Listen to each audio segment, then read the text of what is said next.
Good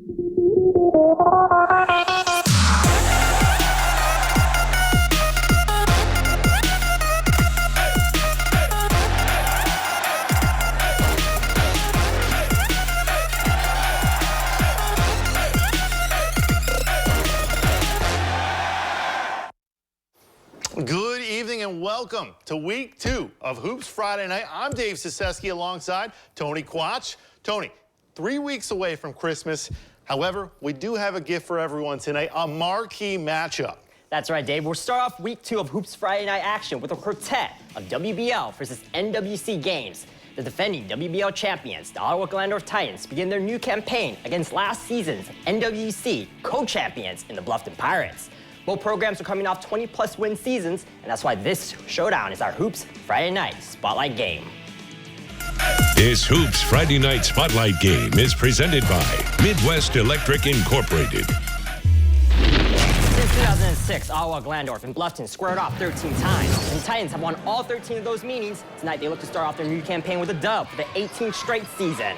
Less than 3 had play in the first. OG leads 20-3. Branson Hilty drops it in for 2. Bluffton now trails by 15. But here come the Titans. Colin White with the ball. He steps his way to the basket. The home team now leads 22-5. Now it's Caden Erford in the corner, and he knocks down the tray to extend his team's lead to 20.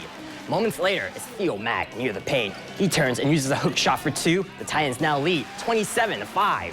The Titans are on a roll tonight. Colin White gets the basket and the Band-Aid. OG goes on to win 63-33.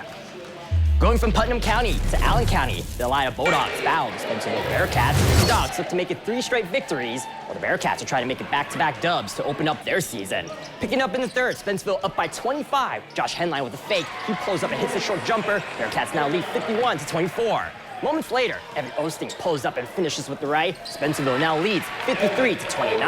Elida trying to fight their way back. Zoe Island finds David Etzgorn, and he sinks this 3-ball. The Dogs are still down by 21. Then it's Etzgorn with the assist to Camden Howard, and the senior sinks the long J. Elida still down by double digits. And the Bearcats, too much for the Dogs.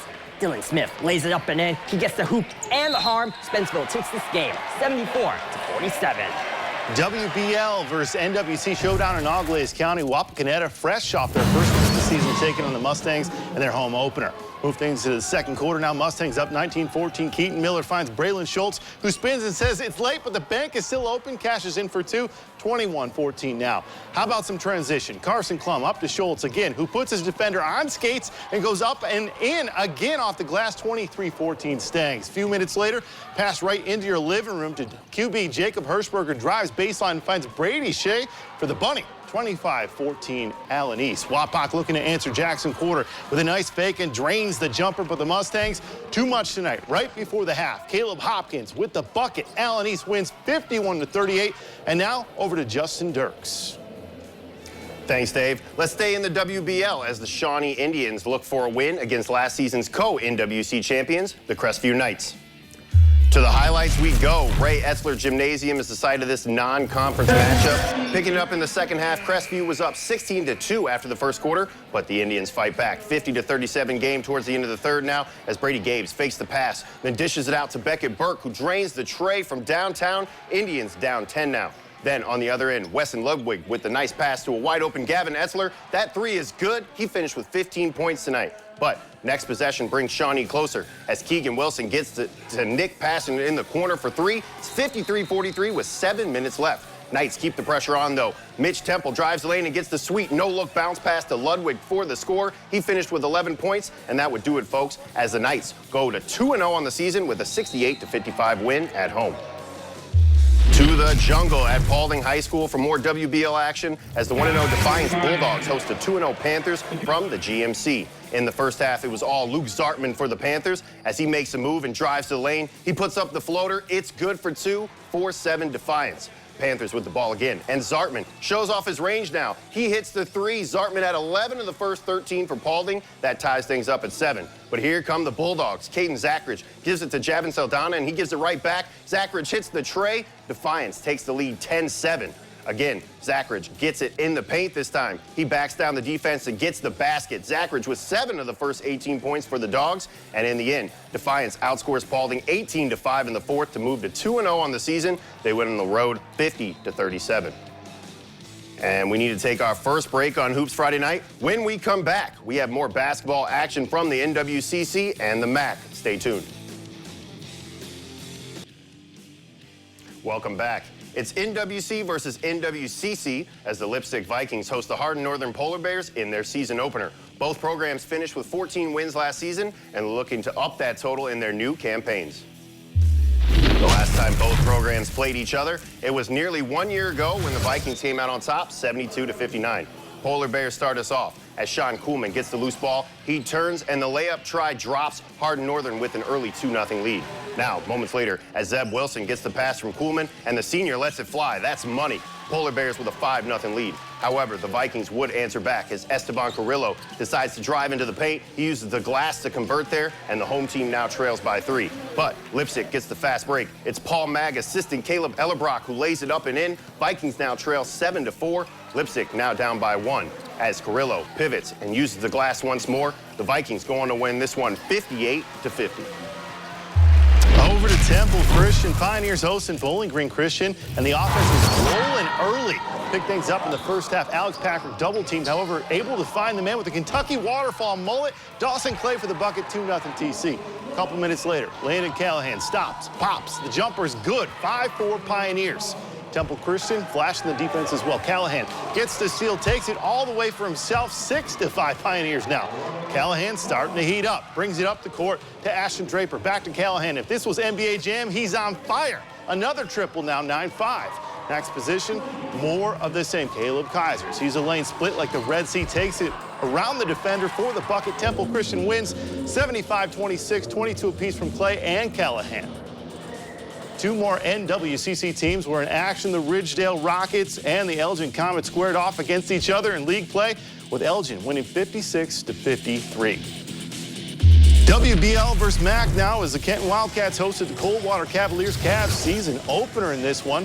Pick things up in the third quarter now as Kenton's Colby Quay passes up to Ethan Yoder, who finishes with a lay-in, 25-17 Kenton.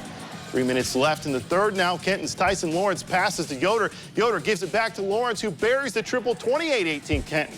Early fourth quarter now, Mason Welsh takes the pass, hits the triple try, 35-23. Kenton still up though. Few possessions later, Cavs pushing it up to Welsh again. This time drives in for the lay-in, score now 37-25. Kenton, however, too much in this one. Gavin Payne slashes to the bucket. For the bucket there, gets the 2, 50-45. They win.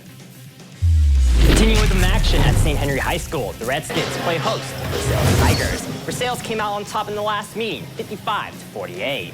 In the opening quarter, Caden Bergman works his way to the hoop and hits the floater. St. Henry now trails 5-4. Later in the quarter, Skins showing off their ball movement. It's Luke Bakey knocking down the three-pointer right in front of us. St. Henry ties things up at 7. Now it's Bakey driving to the rim, and he finishes with the right. The Redskins tie the game up once more at 9. On the other end, Connor Stonebreaker is heavily guarded, but he gets the hoop and the harm. Tigers now lead 11-9. Now it's Stonebreaker with the ball once more, and he gets to put back for 2 more points. However, St. Henry comes out on top, 71-62. To America's friendliest city is a season opener for the St. John's Blue Jays as they welcome in the Kalida Wildcats. The Cats are trying to bounce back from a tough overtime loss to Arlington. In the opening quarter, Landon Grothaus drives to the rim and kisses off the glass for 2. Blue Jays out to an early 2-point lead. Moments later, Jack Gerker dishes out to Cameron Elver, and he decides to hang 3 on the board. St. John's begins the game on a 7-0 run. On the other end, Drew Furch gets his team on the board with this putback. Kalida now trails 7-2. Later, it's Austin Munter finding Elwer in the corner, and the freshman fires a 3-ball right in front of us. The home team now leads 12-7. And it's raining threes at the Vatican tonight. The former Scholar Athlete of the Week, Jack Gerker, buries this tray. St. John's wins 51-46. Minster wins on the road against Houston, 56-34. Waynesville Goshen takes down New Knoxville, 64-52 at home. And we're set for our final break on Hoops Friday night. When we come back, top 2 teams from the Blanchard Valley Conference collide. Stick around for more.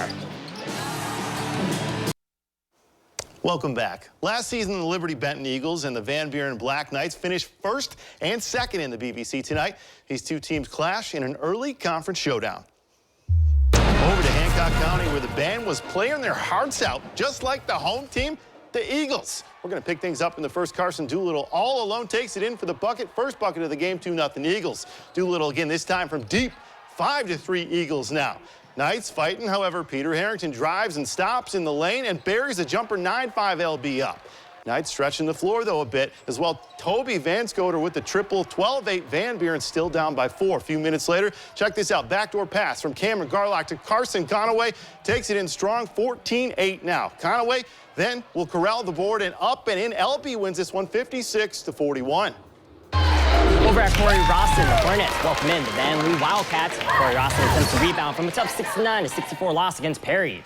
In the fourth, Preston Stump gets a long pass from Wilson Garmotter, and he drops it in for 2. Hornets lead by 14. Moments later, Blake Bain passes it to Eric Davis, and he sinks the long jumper. Hornets lead 56-43. Now it's Garmotter working his way to the basket. The home team now has a 10-point advantage, and they're not done yet. This time it's Brandon Stuckey dialing up from long range. His triple try is true. Corey Rosson now leads 61-48. Later, it's Garmotter grabbing the loose ball and putting it in for 2 more. Corey Rosson wins this game 69-52.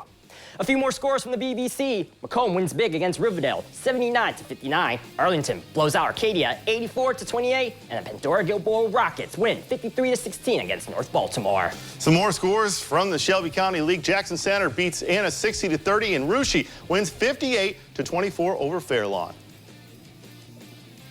Well, Tony, that's it. I mean, that was an exciting week 2. I hope week 3 lives up to week 2, but lots of action to look forward to, right? Yep, definitely. Tomorrow we're going to have girls and boys basketball action, along with a pair of state championship games in the Hall of Fame Stadium in Canton.